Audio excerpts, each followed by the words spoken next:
Grégory Vénois, Maison de la Chapelle. Ça s'appelle Maison de la Chapelle parce que c'est notre maison d'habitation. Donc c'est un vrai projet de couple et de famille qu'on a créé en 2014 avec mon épouse Delphine. Et ça s'appelle Maison de la Chapelle aussi parce qu'on habite dans un petit village qui s'appelle la Chapelle-Vaupeltaigne, en bordure de la rivière Le Serein qui traverse Chablis. On est dans cette Bourgogne septentrionale à côté d'Auxerre. C'est un peu le porte-drapeau de Maison de la Chapelle, c'est notre Irancy. On a le petit village d'Irancy qui est blotti en bas d'un amphithéâtre. Cet amphithéâtre est tourné vers le sud. Donc en gros, il y a une exposition favorable et c'est la raison pour laquelle on y retrouve du pinot noir et pas du chardonnay. Et puis on est à proximité de la vallée de l'Yonne, d'ailleurs on est à côté de l'Yonne et l'Yonne joue ici le rôle un peu de régulateur thermique. Le premier Irancy est un vin assemblé de 6 parcelles différentes. Toutes les parcelles sont vinifiées chez nous dans des petites cuves bois tronconiques ouvertes avec plus ou moins de grappes entières. On fermente tout de façon naturelle. On va pouvoir trouver plutôt la cerise, le fruit gorgé de sucre avec une belle acidité, parce que c'est aussi ce qui caractérise un peu notre Bourgogne septentrionale. On a un sol tellement magique sur les Bâtardes, on est sur un terroir de marne calcaire. C'est une sorte de pâte à modeler blanche, où l'argile s'est mélangée au calcaire, et le calcaire s'est mélangé à l'argile. Ça produit des tout petits raisins, des petits pinots noirs assez délicats et assez concentrés, et sur lesquels en fait le vin va toujours exprimer des notes assez florales. Et puis la bouche sur lesquelles on va avoir un côté assez salivant, puisqu'on va avoir des tanins qui vont être assez élégants et plutôt de texture assez poudrée. Et là, en fait, en gros, dans les Bâtardes, on va pouvoir quasiment toucher et déguster le sol, et en tout cas, on peut le palper. Et je trouve ça vraiment passionnant de pouvoir avoir une sorte d'empreinte dans le vin de la texture du sol et du lieu. On va dire, dans l'ambiance dans laquelle on est, ça pourrait être le 7e art. Bingo.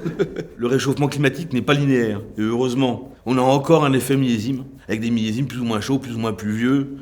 Et je trouve que c'est intéressant parce qu'en même encore maintenant, on peut se dire, voilà, je me souviens du millésime 2017, j'aurais bien un film des années 60. Une certaine gastronomie, un certain plaisir de vivre, peut-être aussi une certaine douceur. C'est mon épouse, Delphine, qui a été la première en plus à vraiment prendre le risque, à démissionner de son poste pour s'occuper de Maison de la Chapelle. On va dire que c'est moi, alors. Le meilleur décor, clairement, pour le coup, c'est cet amphithéâtre et ce village d'Irancy. La meilleure lumière, c'est forcément celle d'un joli coucher de soleil. Encore une fois, sur les coteaux d'Irancy. On a cette douceur là, qui commence à caresser un petit peu, je trouve ça assez agréable. On a ça au moment des vendanges. On s'y prépare longtemps avant, une sorte de certaine angoisse. Le millésime n'est jamais fini. Et puis, d'un coup, les vendanges commencent. Et là, forcément, même si on a tout programmé, on avance avec le climat, avec toutes les incertitudes. Et c'est là où, en fait, en gros, le film se fait. Et ensuite, il y a le moment que j'aime beaucoup, notamment sur les rouges, c'est qu'une fois que les vendanges sont terminées, on est dans les petites cuves bois. Le matin, on se lève, on va dans la cuverie, on entend les petites levures qui travaillent. Ça bouillonne, c'est assez magique. Il fait un peu chaud parce que les levures, elles créent de la chaleur. Et c'est un moment où on est soit assez fatigué, assez apaisé, et c'est un moment où j'aime bien parce que là on change de saison. On arrive sur l'automne, les senteurs changent, la lumière change, on a envie de boire d'autres choses, on a envie de manger d'autres choses, on commence à se dire, tiens, ça va être le moment des gibiers, des belles volailles, des champignons. Donc j'aime bien ce moment où en fait, en gros, il y a des rythmes d'accélération, puis d'un coup, c'est fini. D'avoir une belle distribution, de voir qu'on est dans des beaux endroits. De ne pas oublier qu'on fait du vin, il faut aussi le vendre et le partager. Donc l'idée c'est de dire, attends, j'aimerais bien être là, puis finalement dire, attends, on a réussi à passer la commande là, donc on a un nouveau client, puis on sait que quelqu'un qui vient nous dire, derrière, oh, j'ai pu déguster ton vin là, votre vin là. Ça, c'est des belles satisfactions du quotidien, ouais. Mon épouse, Delphine, qui a cru depuis le début à ce projet.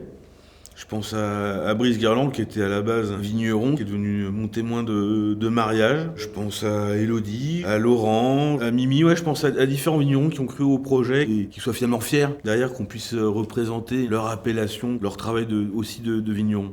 Les réalisations sont en tête et en cours. On a fait sur 2023 des premiers crus, mais de façon très artisanale, dans des demi-muits qui sont absolument pas neuves. Donc c'est des barriques de 600 litres qui sont plutôt des petits foudres, avec des douelles assez épaisses. Et puis là, on a un premier cru Mon Milieu et Mon Main qui sont en cours de montage. Et je pense que la sortie du film sera a priori sur début juin. Et on a hâte que le film sorte parce qu'il y a une sorte d'excitation. On est assez content de ce premier millésime. Voilà. À bientôt. À bientôt.